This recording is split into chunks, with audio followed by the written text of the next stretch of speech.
बिस्मिल्लाहिर्रहमानिर्रहीम। अस्सलाम वालेकुम दोस्तों, उम्मीद है आप खैरियत से होंगे। दोस्तों, अपोजिशन और पीडीएम की जो सियासी चाल थी, जरदारी फार्मूला था, नवाज शरीफ साहब ने जो पूरी एक बिसात बिछाई, जरदारी और नवाज शरीफ ने मिलके, अब लगता है पूरी ये इमरान हुकूमत, ये नए पाकिस्तान की हुकूमत, तहरीक इंसाफ की हुकूमत उसमें फंस चुकी है।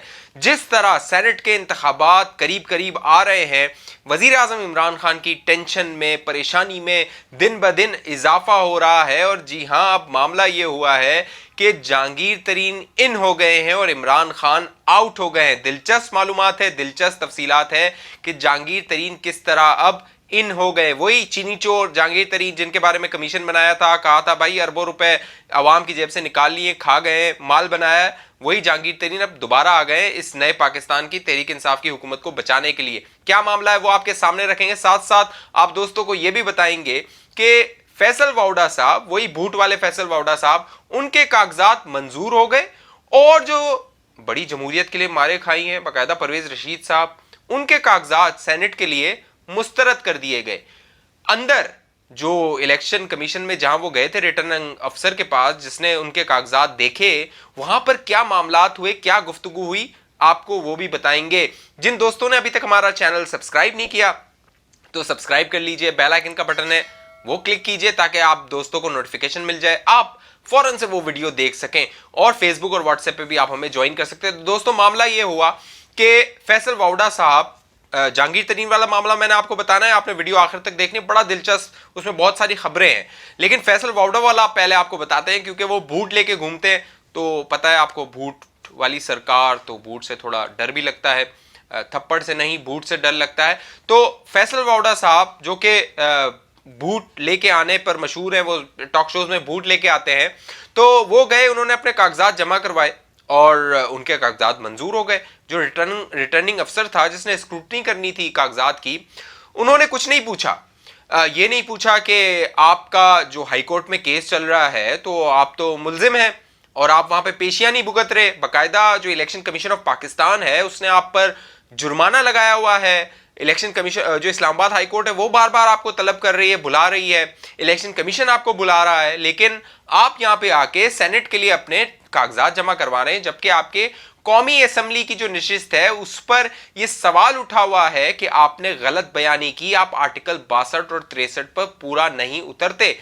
लेकिन फैसल वाउडा साहब हैं, शायद वो आज बूट पहन के गए थे, तो उनके कागजात फौरन से मंजूर कर लिए गए। अब बाकायदा उन्होंने अपने कागजात में लिखा कि 2018 में उन्होंने अपनी अमेरिकन शहरियत छोड़ी।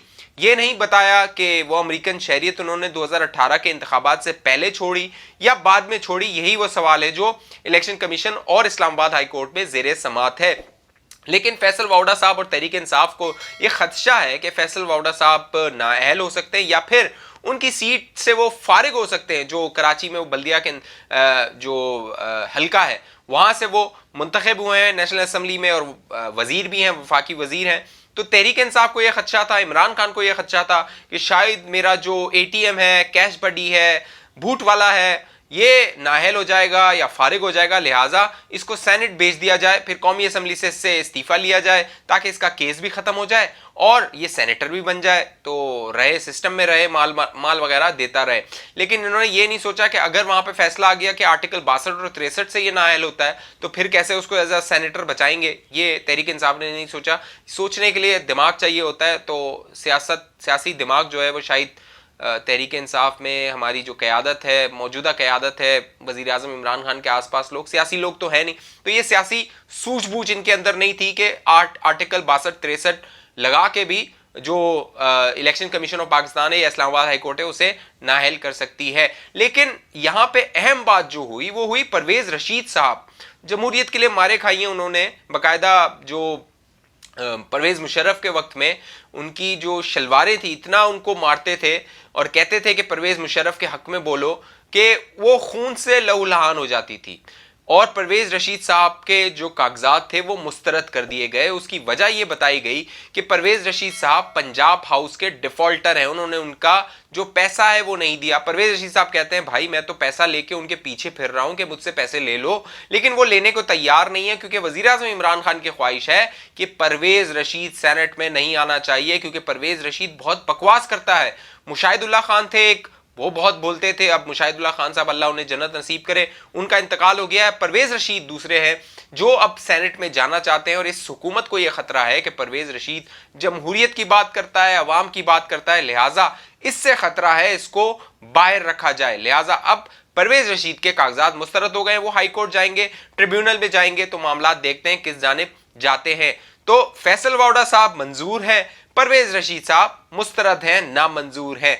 यह मामला हुआ इन दोनों का। अब बात करते हैं, आपको बताते हैं जहांगीर तरीन साहब पूरे मामले में इन हो गए हैं। जी हां, वही जहांगीर तरीन, चीनी चोर, उन बकायदा पीएसएल जब हो रहा था तो नारे लग रहे थे चीनी चोर जहांगीर तरीन के पीछे से खिलाफ।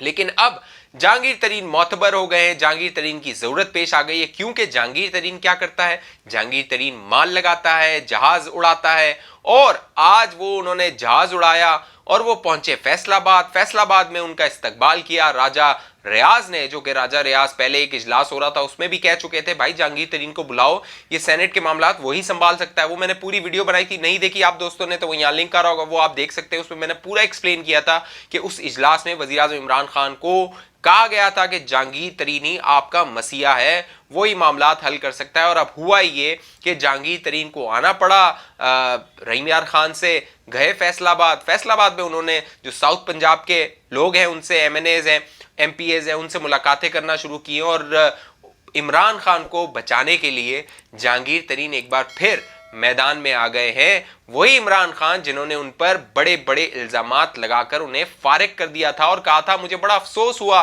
कि जहांगीर तरीन, बाकायदा उनके तो मैनेजर को, जो मिल के मैनेजर हैं चीनी शुगर मिल के, उनके मैनेजर को उठा के ले गए थे और कहा था तुम वादा माफ गवाह बनो जहांगीर तरीन के खिलाफ। तो ये पूरी गेम अब जहांगीर तरीन के आसपास घूम रही है। बाकायदा जो हफीज शेख हैं उनको बहुत खतरा है कि उन्हें तहरीक इंसाफ के लोग वोट नहीं देंगे। तो भाई क्यों वोट दें, तहरीक इंसाफ से उनका ताल्लुक क्या है। लेकिन हमारे जो यूथीय दोस्त हैं तहरीक इंसाफ वाले, वो ये साबित कर देंगे कि जो हफीज शेख साहब थे वो बचपन में तहरीक इंसाफ का झंडा लगा के पैदा हुए थे, ये वो साबित कर देंगे।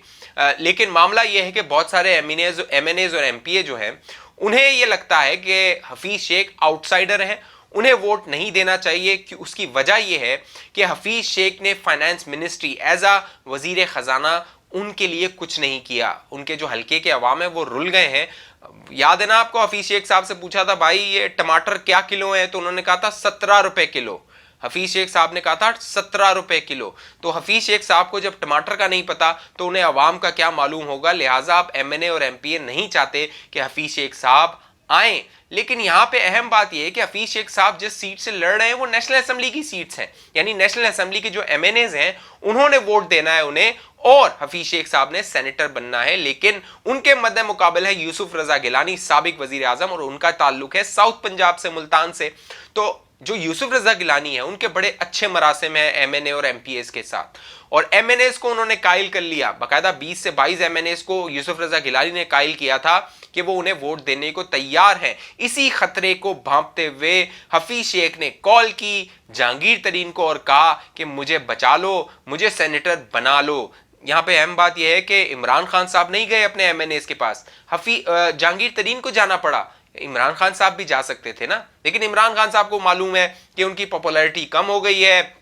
जो एमएनएज हैं अगली बार वो टिकट भी लेना पसंद नहीं करेंगे तहरीक इंसाफ का, और जहांगीर तरीन भी इन एमएनएज को कुछ देने के काबिल नहीं है। क्योंकि अगली जो हुकूमत है वो, अगर इंतखाबात शफाफ होते हैं तो तहरीक इंसाफ की तो किसी सूरत भी हुकूमत बनती नजर नहीं आ रही। क्योंकि ये अवाम जो है वोट नहीं, जूते दे सकते हैं लेकिन वोट अब नहीं दे सकते। बल्ले के निशान पे ये अवाम जो हालात कर दिए पिछले 2.5 साल में, अब तो ये मुहर नहीं लगाएंगे।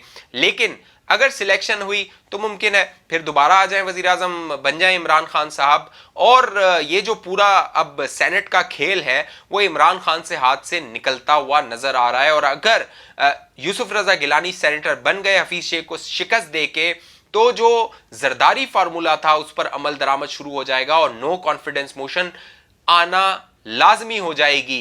क्योंकि इससे साबित हो जाएगा कि नेशनल असेंबली के अरकान, उनकी मेजॉरिटी वजीर आजम इमरान खान या तहरीक इंसाफ की हुकूमत पर एतमाद नहीं करते।